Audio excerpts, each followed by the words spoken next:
Siegel. Yeah, Kate Siegel. Yeah.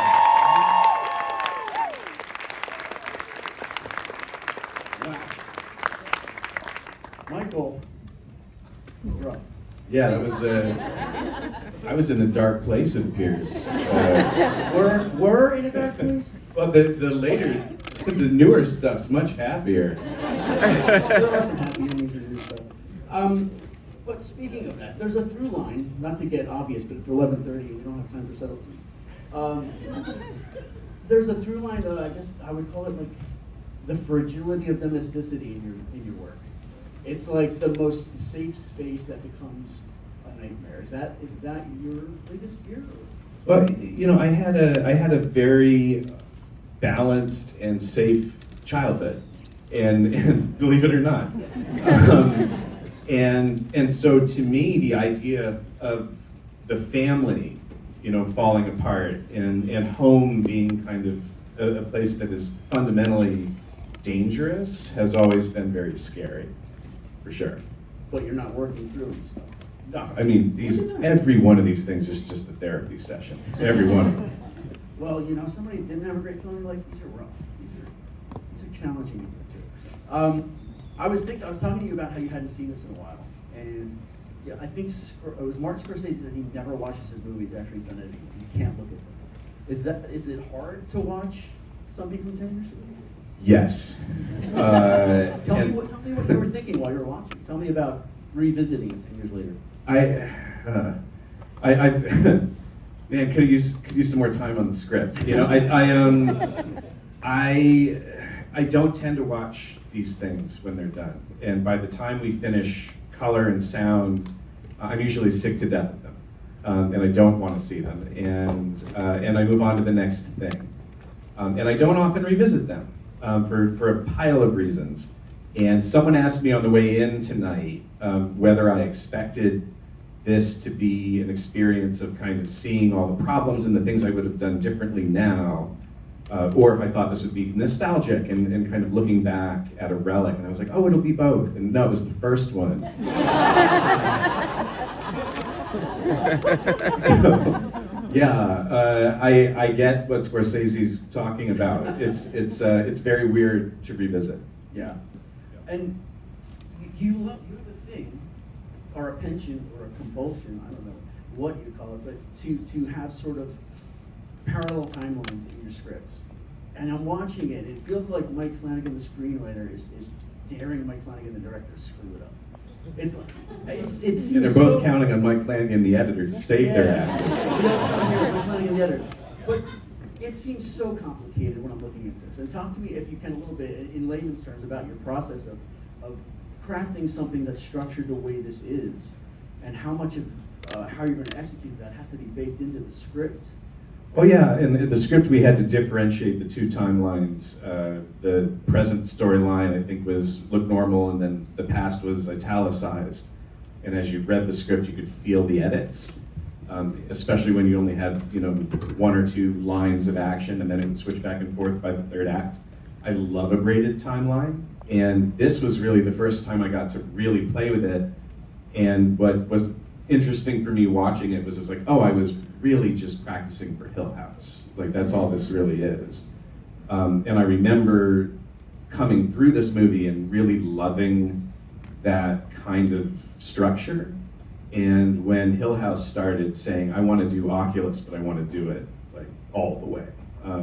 And so that's some of the stuff I enjoyed watching was the editing.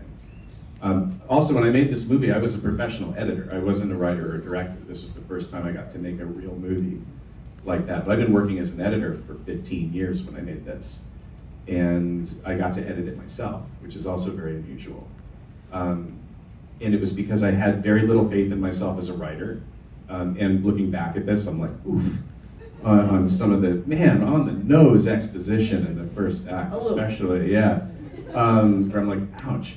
But I didn't have a lot of faith in myself as a director either, but I was confident in myself as an editor.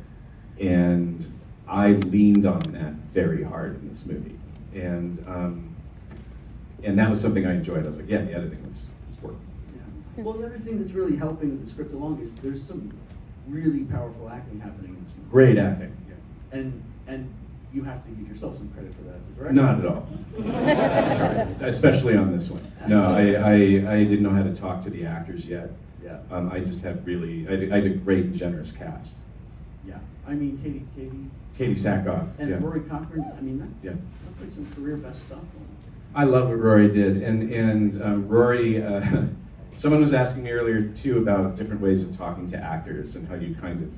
We were talking about it at dinner. It was like how you learn different methods of communication depending on the actor. And Rory Cochrane taught me something amazing on this movie because I was very young and I was very eager and I wanted to talk through everything.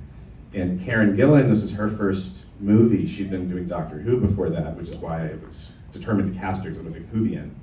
I know, right? Amy Pond, man. So we would just talk incessantly about the scenes. And Katie Sackhoff, who was, I thought, fucking awesome in this. Katie would also love to talk about everything, and we just go and go and go. And Rory was not interested in these conversations. And it's like I would go to him and he'd be like, dude, I get it. I know what this is. Tell me how crazy I am on a scale of 1 to 10 in this scene. And so I'd show up on set and I'd go to Karen and be like, all right, so we're talking about all these memories from your childhood and all the things you're putting into it, and this is what she's planning, this is what she's thinking. And then I'd go to Sackhoff and be like, oh my God, okay, so this is where she's really disintegrating, but can still feel the love for her children is breaking through, and da-da-da. And then I'd turn to Rory and go, 6. And then went back to monitor and off we go. And it taught me an amazing lesson about how to kind of tailor my directorial behavior for the specific actor. As you mentioned at the beginning, this started as a short film. It's based on a short film from 2006. It's on YouTube.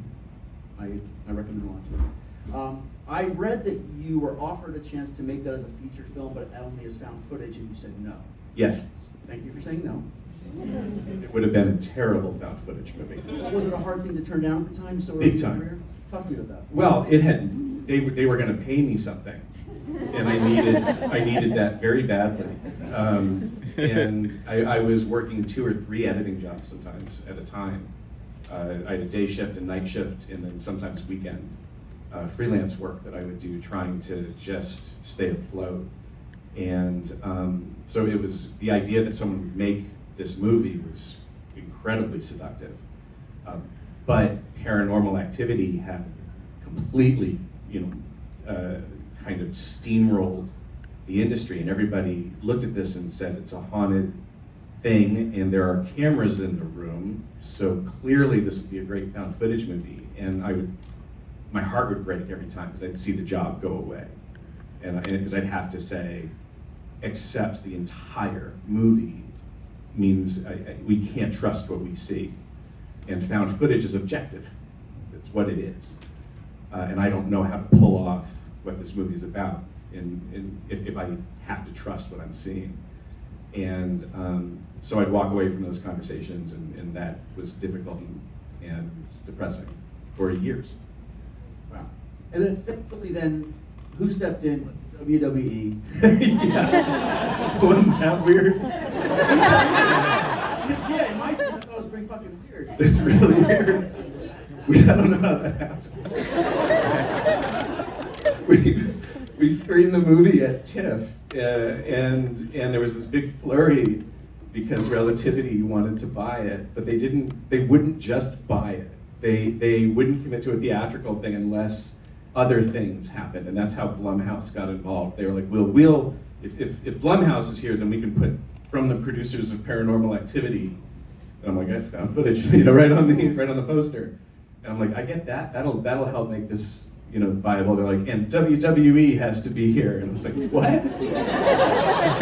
Was there ever a conversation with Vince McMahon? No, but we took it as part of the press tour when the movie opened. They took us to WrestleMania. And there was a public screening of Oculus at WrestleMania introduced by Hulk Hogan. It was so weird. Is that on YouTube? Oh, I hope that's on there. I'm gonna go There's with that. footage on YouTube of me doing a Q&A with The Miz. Yeah. And they would come out, and they had all these wrestling fans in the theater, and they were like, "Are you ready for Oculus?" And I'm there like, "Oh, Jesus Christ, they're gonna hate this movie." And like all the wrestling fans are like, "Why are we here?" And the movie would start, they're like, "What are we watching?" And Hulk Hogan's like, "We're gonna talk about it after." Okay. But yeah, that was a thing that really happened. They should have got Hulk Hogan for this Q&A. Wouldn't it have been great? We could have gotten the Hulkster here. Yes. Yeah. Oh my God. I know you said you wanted to hear from some film students, and we do want to turn it over to questions, but I do want to also mention, because I think this is just a random footnote, that you've been remade. Yeah. This film was remade in India. Yeah. And you're a credited producer. It's not some bootleg Yeah. remake. It's legit. They made a deal with Relativity to remake the film, and they told us about it, and they were like, typically a lot of these remakes happen without permission, which is a problem. But we're going to give them permission, and I was like, great. They want to remake this? Like, that's cool. So they gave us credit on it, and we had nothing to do with the movie, but the director and the actress who played basically the same character that Kate played in the movie brought it to LA, and they screened it. They did a private screening for us at the AMC Burbank theaters, and we got to see the Bollywood remake of Oculus. It was so weird. It was so cool. And it was like, to see this story kind of filtered through another filmmaker's vision for another culture was fascinating. And I loved it. And there's a bunch of pictures online of of me and Kate and the director and the actress after the screening. And we kind of lent our full-throated support to it, because I was like, this is really cool. And then the movie vanished. Like, I would love a copy of it, but I can't find it anywhere. Yeah, I only found a trailer on YouTube. It looks pretty solid. It was really interesting. Like, it was really strange and cool to see. And the thing that, it's been such a weird ride with this movie that started as a little short film with my friends, and it's like that. These other people liked the story so much that they wanted to tell it again, and they wanted to tell it their way and their language was so cool. And then that never happened again either. Nobody else has remade any of this stuff. Yet. It's gonna be cool. All right, so we're going to open it to questions, and I just want to remind you that questions are what, when, why, how, not will you read my, we're going to keep this legit. There's a very enthusiastic woman over there. Yes, ma'am. Hi, Kate Flanagan. I noticed that your work heavily features animals, and I was wondering if you could get a second dog. Well played, well played. Paul Rudd once said, "One giant dog is plenty of dog." We have a dog that's huge. His name is Millhouse. He was supposed to be medium, and he's not. He's giant. He's like a person in a dog suit. He looks like the kind of dog that would be like a friend to Fraggles, Like, he looks like a Muppet dog. And One more dog! One more dog! One more dog! One hospital! Sorry, man. I am terrified of Kate Siegel, and I'm going to do whatever the fuck she tells me. I hear you. That's what's up. All right. I see somebody in a very cool sweater there with their hand up. Hi. I don't know if I stand for these things, but so one of your hallmarks as a filmmaker, obviously, is having all of these interpersonal, strong, like familial relationships. And is that something that was like baked into the story from the start? Also, get Kate a second dog.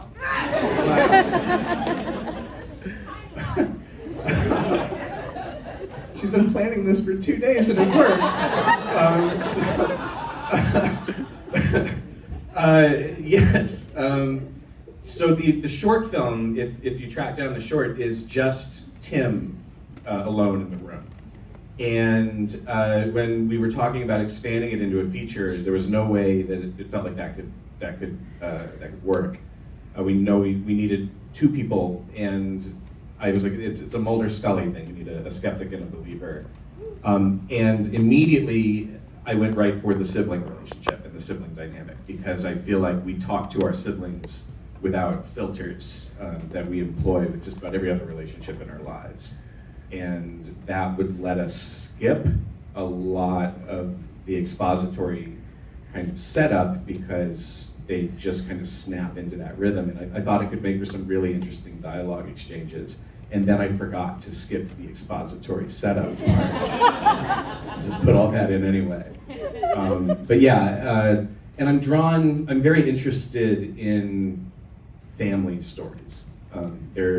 They're really exciting for me to write. They let me work out all sorts of stuff, and I think a lot of us who work in horror use the genre for therapy. But I've also found that the family dynamic is just more immediately raw and kind of without pretense, and the characters aren't lying. It just kind of everybody who is who they are. So yeah. Sir. Yeah, I was wondering if there was ever any pressure for you to have like a happier ending where they destroy the beer, or if you had ever written that, or an alternate ending where you have 2 dogs in the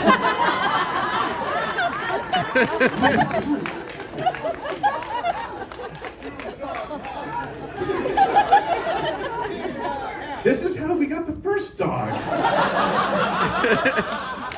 Peer pressure from a Yes, football crowd? she got Mark Hamill to demand that I get the dog. Like, what was I gonna say? Kate did not come to Luke play. Skywalker was like, "You should get a dog," and I was like, "Okay."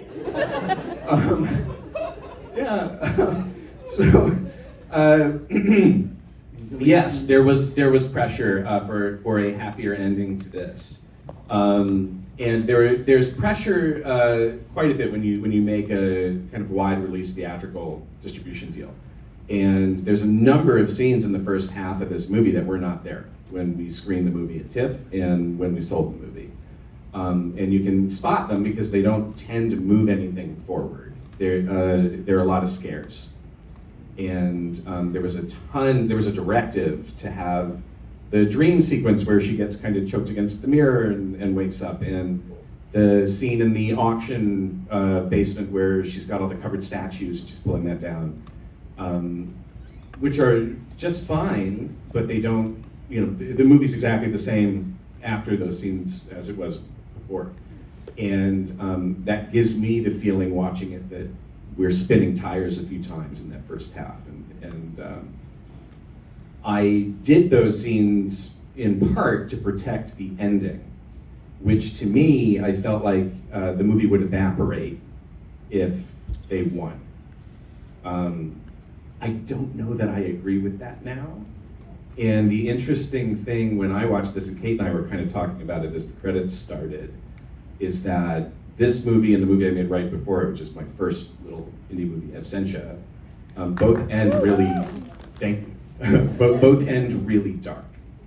And then something happens. And I kind of credit that to fatherhood and to Kate and I getting together.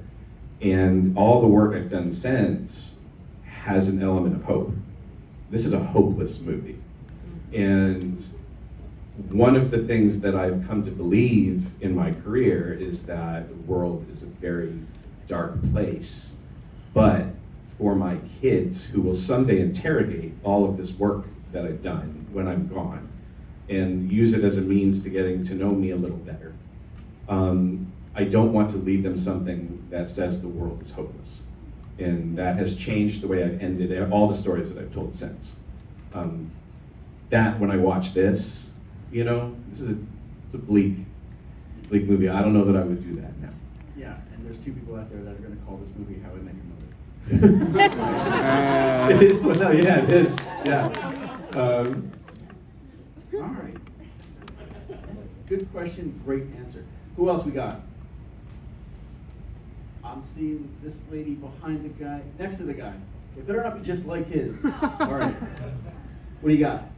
Yeah, so watching the movie, there were like, I don't know, maybe I'm digging too deep into it, but it felt like a lot of the sound cues were repetitive, like the bass Yeah. drum and the alarm clock thing, it went off around the same time. She said eat at the same time every day. Was that intentional? Some of it. Okay. So there was meant to be a repetition to the alarms and to some of her plan that was meant to kind of become meaningless, and we were supposed to lose an idea of what it meant, Yeah. thinking that she would be having that experience, or it became kind of automatic and she didn't remember what meant what. But just for me, I thought that the sound design was repetitive in like a whoops, 10 years later kind of way, where I thought the music and the sound design was overdone, which is, I was young, and you believe that if you put a lot of sound design and scary music, you'll make the movie scarier, and your distributors will agree with you because they don't understand how it works. And I now know that scary music and scary sounds don't make it scary. Silence makes it scary. But it took me a minute to learn that, and so I watched this, and I'm just like, yeah, we're over-programmed on all the sound. I was Yeah. terrified. Oh, I'm glad. Well, sounds mean. I'm sorry. Do you have any thoughts about the second dog? Do it. Check. And it's very brave of you to take responsibility for that. You could have blamed all of the missteps on Vince McMahon and no one would. In the back. I'm looking in the back. Hold on. I don't even know how to. There's a very tall guy with a hat on. That's you. Yeah. Mr. Flanagan, thanks for being here. Because she's in the room, I want to say Kate's performance in Hush belongs alongside Natalie Portman in Black Swan and Toni Collette and Lupita Nyong'o. But my question for you, you're responsible for making a lot of us cry, I believe. So is there a particular performance or scene in horror that makes you cry? That moves you to tears? It's a really good question. Okay, who's seen Lake Mungo? All right, so if you haven't, do yourself a favor and find Lake Mungo. It's an Australian film. It's a ghost story, maybe, kind of. And the last 10 minutes of that gets me, and it gets me right in the heart. I love horror that makes me cry. It's one of the reasons I love Stephen King so much, because growing up reading him would hit me that hard. I sobbed like a baby the first time I saw The Green Mile. So yeah, but if you want a fresh, emotionally devastating independent horror film, I highly recommend Lake Mungo. And speaking of crying and grief and what, 2014, Oculus and Babadook. There's been a lot of trauma-based horror since then. Do you feel any responsibility or? Well, now. No, I think, the genre, it's a really interesting thing when you kind of look at the trajectory of the horror genre, because it's one of the oldest that we have in fiction, and which I believe is because one of the first emotions we remember is being afraid, right? And human beings need to figure out how to process trauma, and so often we do it with our art and with our stories. I think as you go back through horror, it's always been a place to examine and process our cultural trauma, our individual traumas, the darker side of our nature, our guilt, our fears, our anxieties. I think after the kind of bubblegum and rock and roll slasher period of the 80s, and kind of after the meta revolution in the 90s, in the early aughts, there was kind of this therapeutic horror trend that, has always been there, but spiked.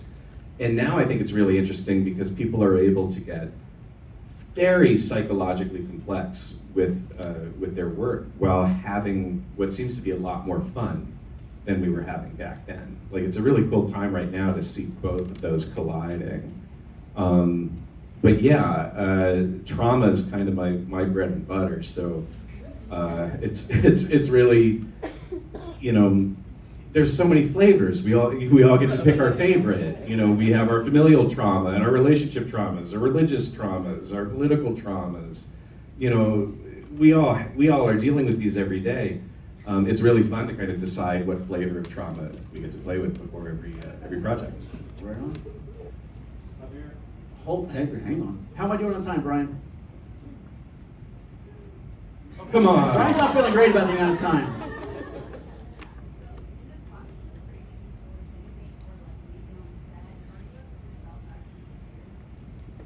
That's a great question. Oh, wow. Kate, am I ever scared on set? You're running out of time. Yeah, if I'm too far behind. No,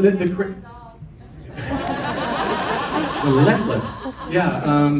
So the crazy secret about working in this genre is that it's unreasonably fun, even when it's filming stuff that's very dark and very dramatic. Sometimes that's the most fun. I don't find it scary on set, and what's amazing to me is the kids don't either. You know, like I was marveling at Annalise and Garrett in this, and I've worked with Annalise now 3 times. You know, she's older now than Karen was when she played young Karen in this, and we just did a movie together in October. Karen and Annalise were back, and I remember watching the kids run around, having a blast, covered in blood, and then on action they turn on the tears and the terror, and then cut, maybe giggling like crazy. We all have a great time, and I think that's part of the joy of making horror. And those of you in the room who have made horror, it's like, isn't it a blast? You know, it's the whenever I'm on set for a comedy, those people look fucking miserable. But the horror people are always smiling. It's really interesting. I don't want to neglect the balcony, and I see somebody in the corner over there.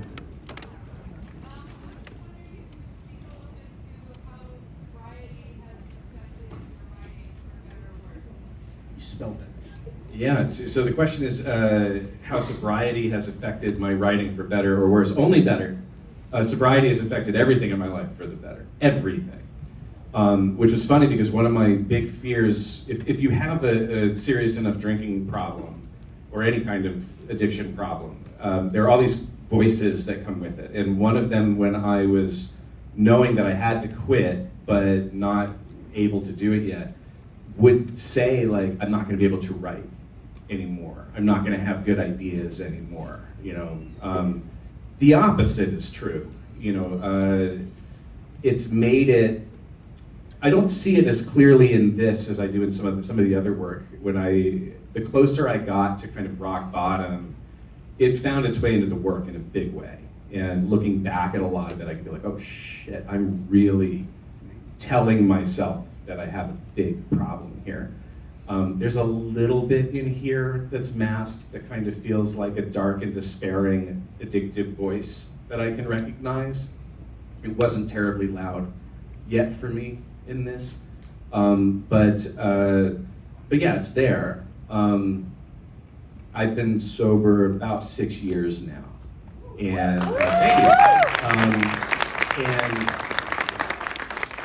all of the work got exponentially better instantaneously. The writing, the on-set work, the edit, like everything. So yeah, highly recommended if anybody's interested.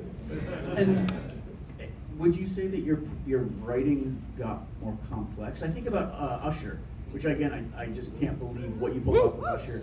And do you think that non-sober Mike Flanagan could have done that? No. The other thing, you know, my favorite of the shows is still Midnight Mass. That's my favorite. And my shirt. The thing that really strikes me about that, I tried to sell that show before I got sober. I started writing it. Before I shot this movie, I was writing Midnight Mass. And when I look back at the early drafts and I look back at the pitch that I'd taken out all over town trying to sell it as my first TV show, and nobody bought it, I'm very glad that they didn't, because I could not have told that story until I was sober. I was barely telling half the story, and I had no idea what I was talking about. And so the complexity of that story would be impossible without it. I think as well, like the last thing I did while I was drinking was Dr. Sleep. And I got sober while we were filming Dr. Sleep. And I look back at that movie, it's all over that movie. Kate saw it instantaneously when she read the script for the first time. One of the only scenes in that film that has nothing to do with The Shining or the Dr. Sleep book or anything is the scene between Dan and Jack at the bar, which was my favorite scene of the movie, writing it. And Kate was like, she saw it then, that was, I hit a place where something had to give, and that was the conversation that was happening. And so by the time we filmed that scene, I think I was a week sober. I was several days sober when that scene was filmed. And I remember watching Ewan and Henry play it, and just kind of being like, oh shit, like this is this is why I made the movie. But yeah, that was the last one that there's kind of any semblance of drunk me in there at all. And not that it's even the 10th or 20th best reason, but we're all grateful for that. I don't want anybody to get mad. Brian told me he can only do one more question. I'm going to pick to the person that they're all pointing at over there. Everyone's pointing at someone, yeah. I think that's Chelsea. Hey. Yeah. So after going over kind of like the body and the breadth of your work, I was just wondering, when are you gonna get your fucking wife a second dog? Is there a second half to that question? Look what you've done. You hijacked the Q&A, Kate. What else did you expect? Yes, Kate's gonna Kate. I'm gonna squeeze one more question in just in case. Yeah, buddy, right there. Okay, so funny thing happened while I was watching this movie. So this movie's 10 years old, and Kaylee, she starts at 13, she's 23 in the main timeline. My 23rd birthday was yesterday. Happy birthday. Hey. Thank you so much. And I really wanted to know while I was watching this, and you were right there, how big was the smile on your face when she bites out of the light bulb? That's one of my favorite parts of the movie. I remember it was humming, and I think a bunch of people other did too. And that's my favorite thing in the world. It's something with so many people. So that before we had the script, I had that scene. It was part of my pitch for the thing. What I remember most about it, other than that we were giggling like idiots on set. You know, I couldn't watch the Rory Cochrane fingernail gag. I hate fingernail stuff. I didn't watch it on set. I looked away. I looked away tonight. I've never seen it. I don't even see it. That's gross. You did a good job. But the light bulb really makes me laugh, and I think Karen sells it so well. But the coolest thing that came out of that, again, now looking back, it's like, God, it's crazy how this all works. But